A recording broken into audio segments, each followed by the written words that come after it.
মাননীয় সংসদ সদস্য মাওলানা দেলোয়ার হোসেন সাইদি সাহেবকে বক্তব্য রাখার জন্য অনুরোধ জানাচ্ছি। নাহমাদুহু ওয়া নুসাল্লি আলা রাসূলিহিল কারীম ওয়া আলা আলিহি ওয়া আসহাবিহি আজমাইন। আউযু বিল্লাহি মিনাশ শাইতানির রাজীম। বিসমিল্লাহির রহমানির রহিম। মাননীয় স্পিকার, আপনি এই মহান সংসদের স্পিকার হিসেবে নির্বাচিত হয় আমরা জাতীয় সংসদের পক্ষ থেকে আপনাকে অন্তরের অন্তঃস্থল থেকে মোবারকবাদ জানাচ্ছি।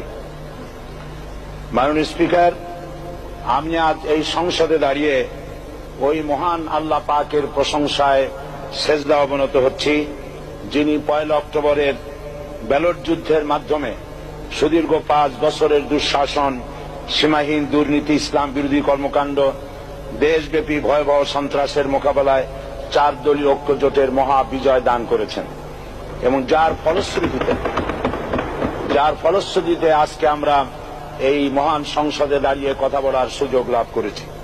মাননীয় স্পিকার, আপনার মাধ্যমে আমি আমার অন্তরের অন্তঃস্থল থেকে দেশবাসীকে ধন্যবাদ জানাই। বিশেষ করে আমার নির্বাচনী এলাকা পিরোজপুর, নাজিরপুর, ইন্দুরকানীবাসী ভাই বোনদের প্রতি কৃতজ্ঞতা জানাই, যাদের অক্লান্ত পরিশ্রমে এবং মূল্যবান ভোটের মাধ্যমে আমি নির্বাচিত এই মহান সংসদের সদস্য হওয়ার সুযোগ লাভ করেছি। মাননীয় স্পিকার, বাংলাদেশের 13 কোটি মানুষকে যারা পরিচালনা করবেন আজকে তারাই এই মহান সংসদে বসে আছেন। আমি আপনার মাধ্যমে তাদের উদ্দেশ্যে কিছু কথা বলতে চাই। জবাবদিহিমূলক সরকার, কল্যাণমূলক সরকার ও সুস্থ প্রশাসন, এই বাক্যগুলি আমরা প্রায় শুনে থাকি। এই বাক্যগুলির অর্থ সরকার স্বৈরাচার নয়, বরং জনগণের কল্যাণে জনগণ নিকট দায়বদ্ধ সরকার, যা আব্রাহাম লিঙ্কনের ভাষায় by the people, for the people, of the people. বর্তমান পৃথিবীতে মূলত গণতান্ত্রিক দেশে এখন সরকারকে বিবেচনা করা হয়। এরূপ সরকারের জনগণের সার্বভৌম ক্ষমতার উৎস হিসেবে বিবেচনা করা হয়, অর্থাৎ সংখ্যাগরিষ্ঠ প্রতিনিধিদের প্রণীত আইনই হল আইন এবং নির্বাচিত হবার পর সরকার হয়ে পড়েন সমগ্র জনগণের, আর বিরোধী দল হয় ছায়া সরকার।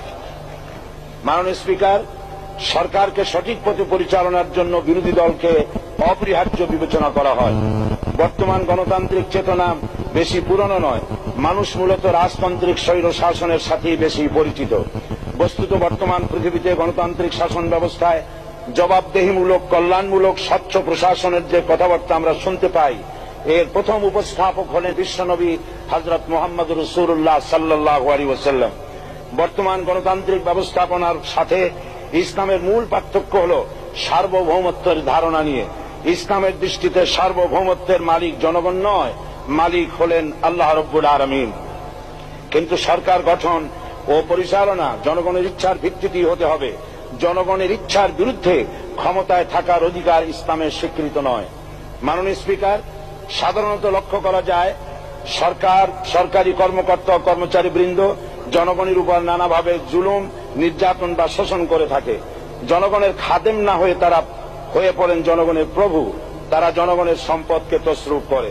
এই অবস্থা থেকে মুক্ত করার জন্য রাসূল করিম সাল্লাল্লাহু আলাইহি ওয়াসাল্লাম সরকারি কর্মকর্তা ও কর্মচারীদের মধ্যে তীব্র দায়িত্ব অনুভূতি জাগ্রত করে তিনি বলেন, ঘুষ দাতা ও গৃহীতা উভয় জাহান্নামী।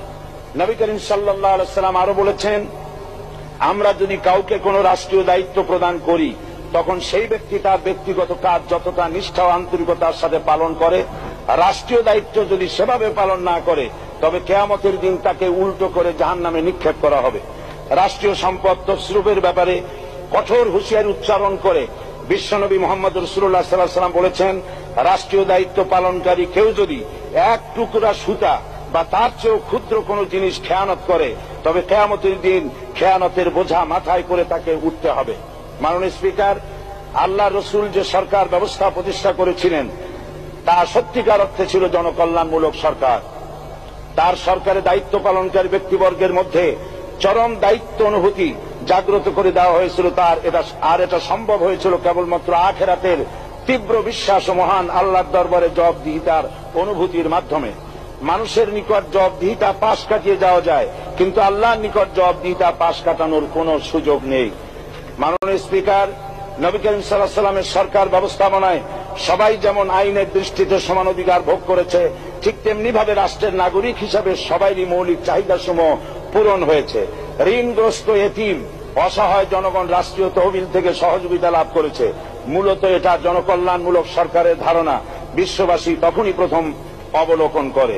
মাননীয় স্পিকার, নবী করিম সাল্লাল্লাহু আলাইহি ওয়াসাল্লাম সরকারি কর্মকর্তাদের বিরুদ্ধে কোনো অভিযোগ পেলে তখনই ব্যবস্থা গ্রহণ করতেন।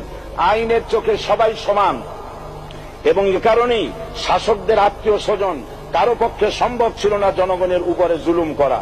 খলিফা ওমর রাদিয়াল্লাহু তাআলা আনহুর এক ছেলে অপরাধী প্রমাণিত হলে সে দণ্ডভোগ থেকে রেহাই পায়নি, এমনকি এতে তার মৃত্যুদণ্ড হয়েছিল। আবার খলিফা নিজেকে আইনের ঊর্ধ্বে মনে করতেন না, তাই বর্ম চুরির ঘটনা আলী রাদিয়াল্লাহু তাআলা আনহু কাজীর দরবারে সাধারণ ফরিয়াদির মতো উপস্থিত হন। নিজের ছেলে ও চাকরের সাক্ষী যথেষ্ট না হয় কাজী খলিফার বিপক্ষে রায় দেন। এখানে বিচার বিভাগ ছিল সম্পূর্ণ স্বাধীন এবং শাসন বিভাগের নিকট তার কোনো দায়বদ্ধতা ছিল না। মাননীয় স্পিকার, এসব হলো ইতিহাস। মুসলমান আজ অনুসরণ করতে চায় না তাদের অতীতের গৌরবোজ্জ্বল। মাননীয় স্পিকার, যে জাতির এক পূর্বসূরি মাথায় আটার বোঝা বহন করে নিয়ে চললেন আর বলে গেলেন, মানুষ কেন, ফোরাতের কূলে যদি একটি কুকুরও না খেয়ে মারা যায় তবে এই ওমর রাদিয়াল্লাহু তাআলা আনহুকে কিয়ামতের দিন আল্লাহর দরবারে জবাবদিহি করতে হবে। আর আজ সেই জাতির দায়িত্বশীলরা জনগণকে অভুক্ত রেখে তাদের মুখের গ্রাসে ভাগ বসায়। জনগণ তাদের নিকট উপস্থিত হলে মনে হয় যেন গোলাম প্রভুর দরবারে উপস্থিত হয়েছে, আর অহেতুক উৎকোচ দাবি করে তাদের উপর জুলুম করছে। আর আল্লাহ পাক জালিমকে কখনোই পছন্দ করেন না। মাননীয় স্পিকার, আমি দৃঢ়ভাবে আশা করি এই অবস্থা কাটিয়ে উঠে আমরা রাসূল করিম সাল্লাল্লাহু আলাইহি ওয়াসাল্লাম কর্তৃক প্রদর্শিত রাষ্ট্র ব্যবস্থার অনুসরণ করে একটি সুখী সে তাই আজ পৃথিবীর অধি আগ্রহে অপেক্ষা করছে ইসলামের আলোকে এমন এক রাষ্ট্র ব্যবস্থার যেখানে দায়িত্বশীলরা আল্লাহ তাআলার কাছে জবাবদিহিতার পাশাপাশি জনগণ নিকটও জবাবদিহি করতে বাধ্য হবে।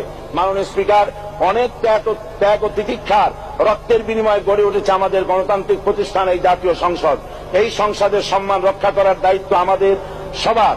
গণতান্ত্রিক চর্চা ও গণতন্ত্র প্রতিষ্ঠার স্বার্থে আমি আজ প্রধান বিরোধী দল আওয়ামী লীগকে সকল হিংসা বিদ্বেষ ও পরাজয়ের গ্লানি ভুলে গিয়ে সংসদে যোগদানের উদাত্ত আহ্বান জানাচ্ছি। পরিশেষে আমি আপনার মতো সর্বজনশ্রদ্ধ একজন মার্জিত ও সুশিক্ষিত ব্যক্তিকে এই মহান সংসদের স্পিকার হিসাবে লাভ করে আমরা আনন্দিত হয়েছি। আমাদের সংবিধানের সংরক্ষণ, সমর্থন ও নিরাপত্তা বিধান এবং আপনার অভিভাবক সুলভ নিরপেক্ষ আচরণ ও সংসদকে ধন্য করবে বলে আমরা বিশ্বাস করি। আপনাকে ধন্যবাদ। আসসালামু আলাইকুম ওয়া রাহমাতুল্লাহ।